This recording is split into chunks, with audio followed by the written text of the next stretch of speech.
Okay, let's move on to number two. I'm going to start with you, James, because I feel this might upset a couple of people. The fact this player is above Morelos, I might be wrong. You think this player deserves to be number two? I'm saying it as if it's going to be absolutely shocking. The person's an excellent player and deserves to be in the top five. That's right, Johnny Hayes.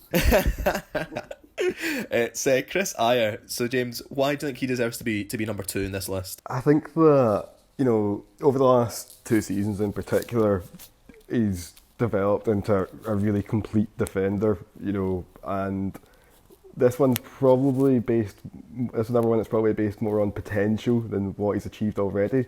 But I think in terms of, his ceiling, I think Ayer's potential is massive. Like, I mean, we forget he's only just turned 22, and he's played 17,500 minutes of football in his career. It's like over 200 games, and he's still so young. And obviously for a defender, that's, we peak, what, about 30 or so. So he's still a long way to go until he peaks. But I just think that he looks like a real leader on the park as well. Now, don't get me wrong, there are things he could get better at.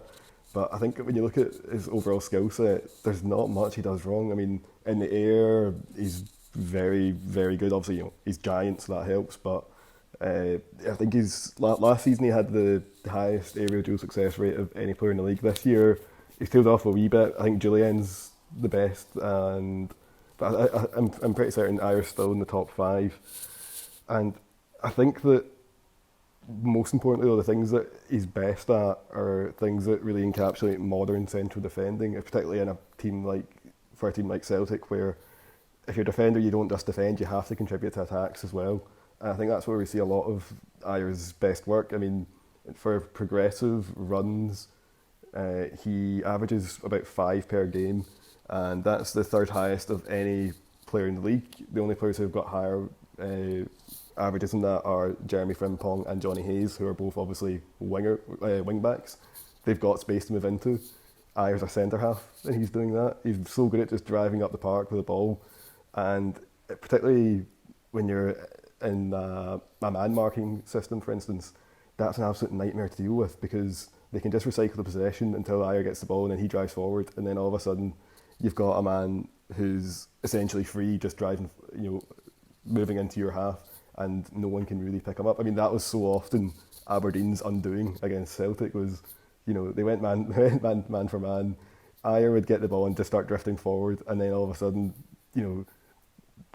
Aberdeen are incredibly vulnerable, and that happens within moments of play restarting. I think his passing accuracy is actually very good as well. I mean, his overall passing accuracy is good, but his passes into his final third, he's got an accuracy of 82.4%, which is the sixth highest of any player in the Premiership, and that's a list that's dominated by midfielders, for obvious reasons. To do that, to be that technically capable as a centre back, I think is really, really impressive, and I think that ability to contribute really effectively to attacking phases of play is so important for a young defender in this day and age. I mean, I've said this before, I think there's a lot of similarities you can see between him and Virgil van Dijk in terms of style of play. Now, I'm not saying Chris Ajer is the next Virgil van Dijk, I don't think he's that good, but I think in terms of, having composure with the ball at your feet, being able to dribble forward, dominating in the air, picking out your teammates moving in the final third, these are all things that you'd associate with Virgil van Dijk, and they're all things that I also associate with Chris Ajer. Now, there are obviously things he could get better at. I think he's got a nasty habit, and it seems to have gotten worse this season, of going to ground too easily. But I think that given time, I mean, as I say, he's still just turned 22, and I think at given time if he can get a bit more positional awareness, perhaps a bit more defensive awareness, and learn when's best to go flying in, try and win the ball. When's best is to shepherd someone out towards a less dangerous position. These things will come with time and coaching, but certainly for the most part, I think he's already proven himself to be one of the best centre backs in the league, and I think that you just think in 3-4 years' time, how good could this guy be? Because there's so many aspects of his game that he's already brilliant at, and you just think if he just, with a few tweaks here and there, if he gets a little bit better at this, a little bit better than that, then he could be an outstanding footballer. So quite the defence there from James. I feel I've kind of triggered him a bit. Sorry, James. As I say, I think he deserves to be in the top five. I think as well. I think he's actually maybe not had as good a season as previous seasons. Not that he's had a bad season, but I think it's really hard to disagree with his technical ability. And I think even the fact he was such a major player under Rodgers obviously saw something in him, that he was the kind of defender that could play from the back and has that kind of passing range that not every centre back has. Stefan, do you think he's got the kind of, I think it's fair to say he's got the kind of coaching side of stuff. Has he got kind of players around him in that position that can maybe help him develop in that sense and better what he needs to better? Yeah, I do actually. I think the really interesting thing is his partnership with Kristoffer Ajer, because although I agree with a lot of what James has said, particularly in his kind of technical skills, and I think that's evident from the fact that I actually think he arrived at Celtic as a midfielder. Or at least that's the kind of position he had been playing kind of in his kind of fledgling years in his career. But he is on the record saying, once he arrived at Celtic, they had every intention of playing him as a centre back. But he's quite open about saying himself that as he was coming through as a youth player, he did kind of play quite a lot as a midfielder, as a kind of anchor in midfield. And I think that's maybe why the kind of attributes that James have kind of highlighted are ones that you would obviously suggest, or he basically a defender who can play or pass like a midfielder, and that's obviously why he's so highly regarded as a central defender. But there are kind of spots in his game that I think he really does have to improve on, if I'm being perfectly honest with you. And this kind of goes back to what I said about Frimpong and Katic. So I'm hopefully, if I'm being a miserable bastard, at least I'm being consistent maybe. But the reason that I think it's quite interesting that he's now partnered alongside Julian is that he's actually an inch taller than Julian, but his the percentage of aerial duels that he wins is about 9 or 10% poorer than Julian's, and his aerial ability is by no means bad.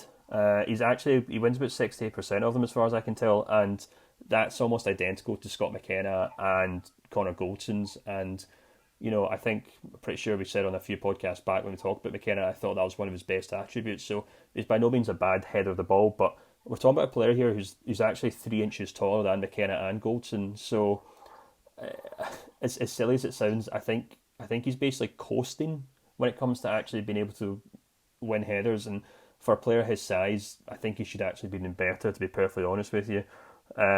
In terms of the amount of defensive duels he wins, he gets about 73%. He's 12th in the league in that regard. And one of the things that really drives me mad about Kristoffer Ajer is that he loves a slide tackle. And, he's actually third among Premiership centre-backs, or amongst Premiership centre-backs, he's third in the league for slide tackles per game, at least attempting them. But when it comes to actually winning them, he's 12th. So he's still very rash in tackling. He's not great at winning defensive duels, and although he's actually very solid in there, I actually think he could be better. And these are all things that obviously he can get much better at. And at least in terms of alongside Julian, he's got a guy right beside him who can teach him how to become a colossus in there, because whatever faults Kristoffer Julian may have, he's undoubtedly the best aerial player in the division when it comes to winning headers. So he's got a tutor right there who can clearly help him with things. But I do have a note of caution when it comes to Ajer, just because we do sometimes get hung up on how good he is technically and how good he is at passing and how good he is at dribbling up the park and causing all sorts of problems for a team who are trying to man mark Celtic. However, if he moves down south or if he moves on to a bigger club, that's not something that he's really going to use that much if you think about it, unless he does go straight to a team like obviously Liverpool or something like that, who will probably be doing the exact same to English teams as Celtic do to Scottish teams.